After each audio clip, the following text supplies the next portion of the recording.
let's get into it. Good morning, Mr. and Miss.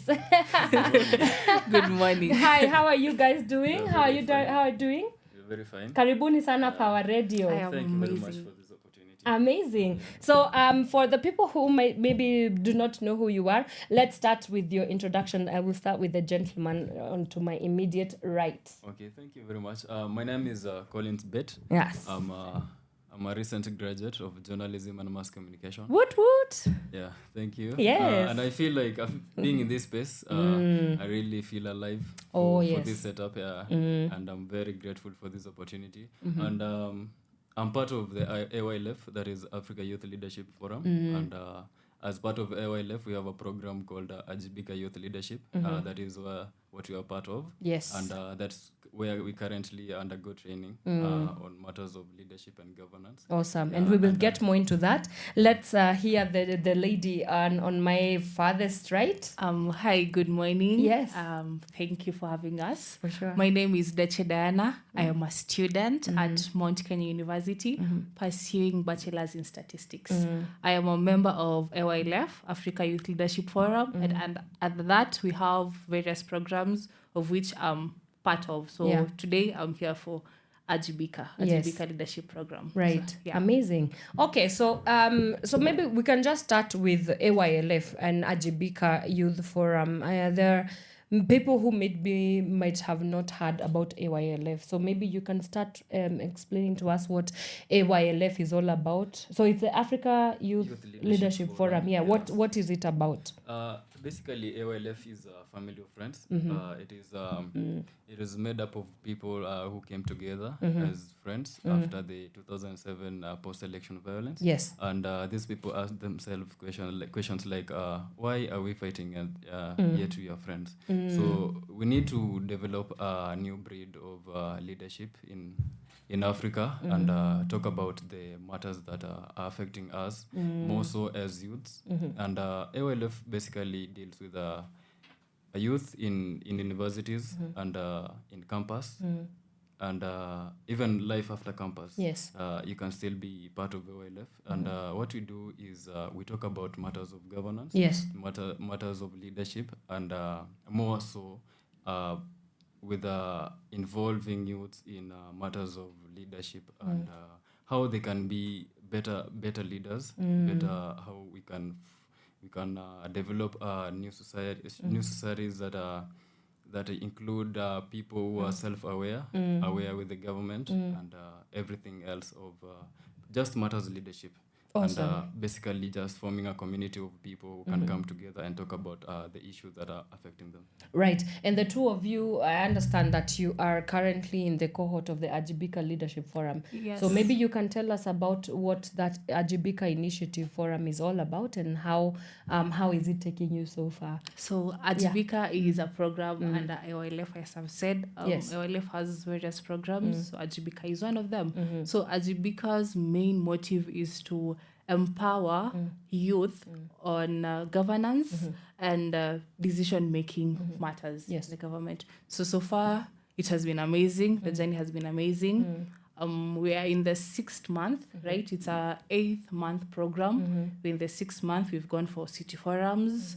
We've done public participations. We've undergone training. We know the government structures, what is supposed to be done, the role of youth in public participation, the electoral cycle, why this and not that, the procedures that I'm supposed to take to approach a certain matter concerning the government, and why as a youth, it's important for me to know about the government. So far so good. It has been a very amazing experience. It's an opportunity or space where I have learned, relearned, and unlearned a lot of things. Concerning the government. Right. Mr. Bett, you went into school to study journalism, but then now here you are, find yourself in the governance space. What sparked that interest, and how come the transition? Or do you see the two worlds sort of coming into playing together?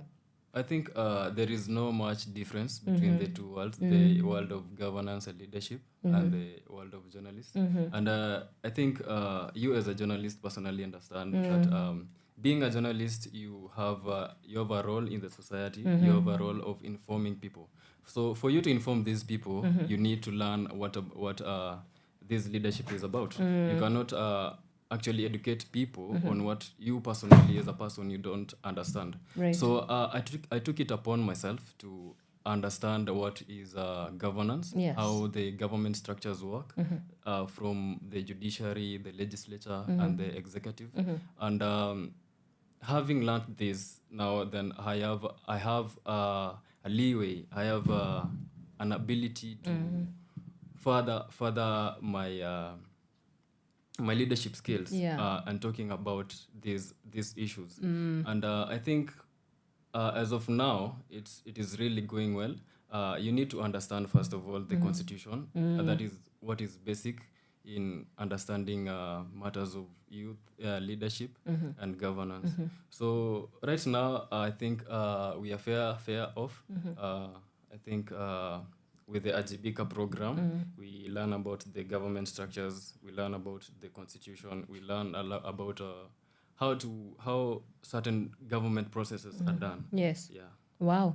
And Diana, I cannot help myself but ask about, young women's participation in leadership. There's a lot of conversation around creating more opportunities for women to get into these spaces of government and, politics as well. So from that area of gendering the leadership spaces, first of all, do you always find yourself to be maybe the only lady in these spaces, or are they more ladies in these spaces? And then do you feel that you're empowered enough in terms of like whatever your male colleagues are getting, also you are being empowered to in terms of the spaces, to take up space in these governance spaces? I'll start with the question that you asked, if the ladies are more. Actually, yes. They are more? Yeah. It's Okay. not like how it used to be, where you go into a place where it's about governance and leadership and you only fight men. Yeah. No. Nowadays, the females are on the lead. Like, we talk, we are more confident, we know our rights, and no one is going to shun us. Like, we are not shunned like it used to be. Yeah. So yes, women are out there, they're more confident, we take up the spaces. Like, it's what you do. If you can do it, then do it. It's not a matter of gender. Like, if you are good at it, if you can talk to people, then the platform is there for you as a lady to do that. Yes. And the second question was the treatment do we get, is it the same or the empowerment? Yes, it is. Okay. Yes, yeah. What the male are taught is the same as what we are taught. Yeah. According to understanding or how you understand things, the better for you. If you have more knowledge or you are better doing something, yes, the platform is there for you to talk and guide others. What works with the Ajibika program? Like, what about the Ajibika program got you interested? Like, what about it works? And specifically, maybe I can start with you, Collins. You could speak towards, young people. The narrative for the longest time has been young people just want to do their TikTok dances and like just vibes and inshallah, sherehe, and then that's it. But now comes a new breed of, a new generation of people like Collins and Diana who are interested in understanding what is happening in their countries politically, socially, and even economically. So what about the Ajibika programs specifically speak to young people that got you interested in this program? Yeah, thank you. I think personally for me, it's been about not joining the bandwagon of the people who are moving with trends. Maybe today we've seen somewhere in social media that we need to show up on CBD. And we need to go for protest and fight against something in the community. Yes. Something which we don't really understand at a personal level, right? And you find that you have to take an initiative first before you go to Mandamano. You must realize, you must know and understand why are we going to Mandamano? It's because of the finance bill. What about this finance bill? How is it being drafted? where did all this process begin? So you find that something like the finance bill, it began it is something which is under the budget, how the budget is being done, and the finance bill is on the last stages of the implementation of a budget, right? So Ajibika Youth Leadership Program kind of educates the youth Right.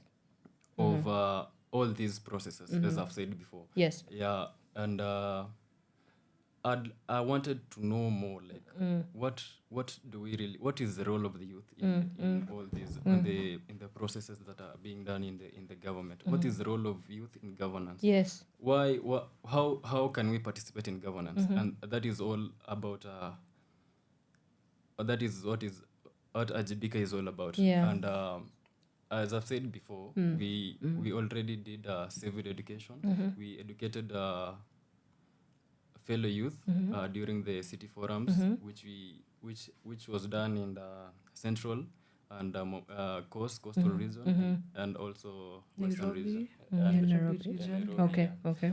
Yeah. So being in that space of Ajibika Youth Leadership is kind of empowers the youth to understand their role in government, Right. and understand how basically how the government works. Yeah.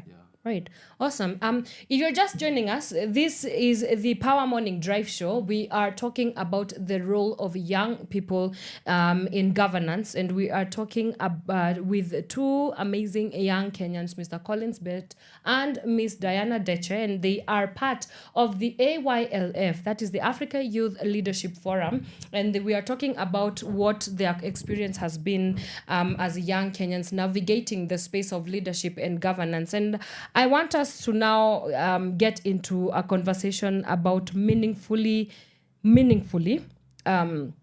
involving young people. Now, wherever I go, where young people are, involved in these conversations, whether it's politics, whether it's governance, there's always an issue of tokenism, where we want the youth to be seen but not heard. We want the youth to come into the spaces only for us to write a thing that, oh yeah, there was participation of maybe 70 young people, but when it comes to the actual decision making, we never see it translating. So my question to you, Diana, would be, how are you prepared, or rather, how do you feel prepared to make these decisions, and how can we deal with the issue of tokenism, so that when we are training up young people to get to take up spaces, it's not just they are just there as seat fillers, but actually when it comes to decision making, when it comes to being heard, when it comes to policy making as well,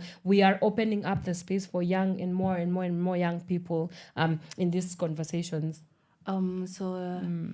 As part of the JBICA, we learn about the Constitution. And in the Constitution, it's a blueprint of the nation, of your nation. And there you get to know your rights as an individual. So your rights as a youth. Yeah. So speaking about rights, it's your right to get information about the government, what happens in your community, the policies that are made there, what affects you. Yes. So once you know that, you get to access, for example, there is a baraza. You get that information from your chief, right?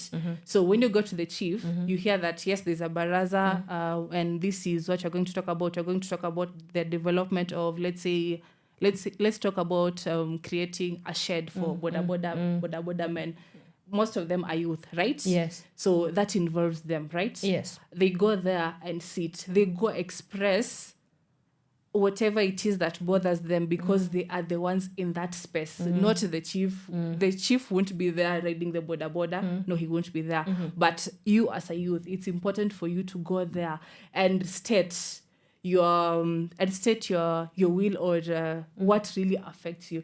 And it's important for the what do we call them? Okay, the chiefs to take us into consideration, because these are things that affect us. Yes. And they should act. We should not only go there for the sake of it. not all of us, but most will just go there for the sake of because of it. You Yeah. go there and you find that they give you soda and that's it. So people will just go there for the soda. And yeah. we should go there and talk about what is really affecting us. And when we are serious about it, we follow up. Like, this is what we said during this meeting. Why haven't you done this? Holding them accountable, because it's part of, if you check the constitution, it's written, it's there. Like, it's a right for you to know why, holding the government accountable. Yes. So you as a youth, when you go there, know that this is your right, and I'm supposed to question them when this is not done. Yeah. Awesome. Yes. That's a very good answer, and it's also a very good place to take a quick breather.